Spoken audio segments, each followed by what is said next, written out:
So let's read this article together.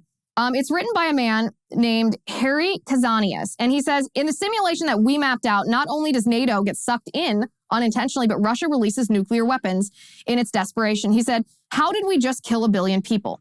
Over just 3 days, as I have done countless times over the last several years, a group of past and present senior U.S. government officials from both sides of the aisle gathered to wage a NATO-Russia war in a simulation at the end of 2019. In the course of what we called the NATO-Russia War of 2019, well, clever name, we estimated 1 billion people died. And if we aren't careful, what happened in a simulation could happen if a NATO-Russia war erupts in Ukraine.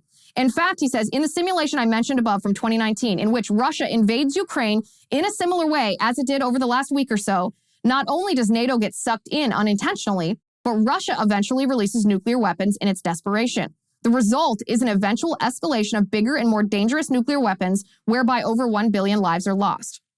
He says, but before we start staring into the abyss, allow me to explain the goal of such simulations. NATO clearly would have a massive conventional advantage in any war with Moscow, ensuring that in a straight-up fight, Putin would lose. However, Russia has stated time and time again it will use nuclear weapons to defend its territory and its regime if it feels mortally threatened. Our simulation always seems to ask, can we ever defeat Russian President Vladimir Putin in an armed conflict over Ukraine or the Baltics and not start a nuclear war in the process?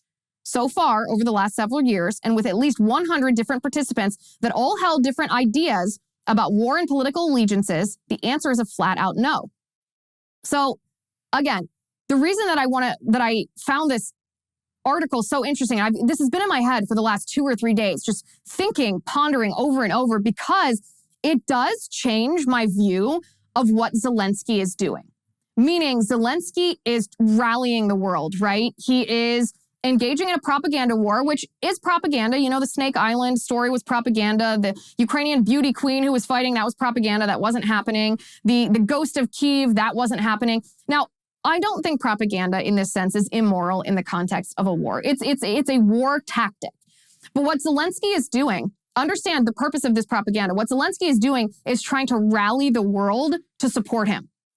So hold that thought for a minute, because rallying the world to support him is how the West is reacting, but there might be graver consequences. Here's what the article says.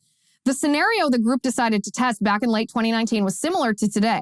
Russia decided to invade Ukraine under the excuse that it must defend Russian-speaking peoples that are being oppressed by Ukraine's fascist government. Sounds familiar, right? In our scenario, we assumed Russia performs far more admirably than it does today, but has more limited objectives, in that Moscow wants to connect Crimea to separatist regions in eastern Ukraine that are under its effective control. We assume that Russia does that quickly, achieving most of its military objectives in roughly 4 days. But Ukraine does not give up so easily, just like in real life today. Ukrainian forces, after taking heavy losses, mount an impressive counterattack whereby Russia loses over 100 tanks and over 2,500 soldiers. Images on social media show Russian armor ablaze, fighter jets shot down from the skies, and arms are now flowing in from the west in massive numbers. Putin is outraged, he writes. He thought Ukraine would simply roll over, but he does not factor into his calculus the nearly decades-long training Kyiv received from the U.S. and NATO, nor Ukraine's military buildup for the past several years that was focused on this scenario. Russia then decides that its limited military objectives were a mistake and that all of Ukraine must be demilitarized. Moscow then launches a massive ballistic and cruise missile strike, followed up by Russia's Air Force launching its own shock and awe campaign, destroying a vast majority of Ukraine's command and control structure, its Air Force, air defense, and armored units in the process. Again, it's all too familiar, right? Just wait. At the same time, Russia starts surging troops to the borders of Ukraine in what looks like an imminent general invasion and occupation of the entire country. Here is where things take a turn for the worse.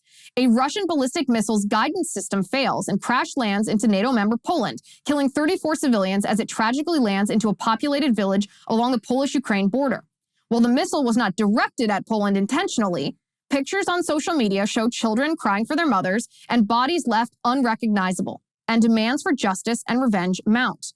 To its credit, Poland, which has its own tortured history with the Soviet Union and Russia, does its best to show restraint. While not responding with its own military, it leads an effort to see that Moscow pays a steep price for its aggression in Ukraine and actions, even unintentional, in Poland.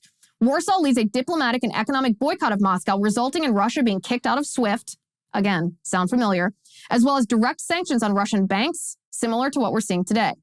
In our scenario, Russia's reaction is also swift. Moscow decides to launch a massive cyber attack on Poland, having based cyber warriors all throughout NATO territory. They take Poland's entire electrical grid down, banking sector, energy plants, and more, taking Poland back to the Stone Age. And this, he writes, is where the nightmare begins. Even though attribution is hard to achieve, Poland appeals to NATO and starts to privately share its desire to invoke Article 5 of the NATO Charter, declaring that an attack on one is an attack on the entire alliance. NATO is worried as there is debate on how far to punish Russia, while also feeling as if they do not have a clear military objective amongst the member states, as some want to respond to what happened in Poland, while others feel they must intervene militarily in Ukraine.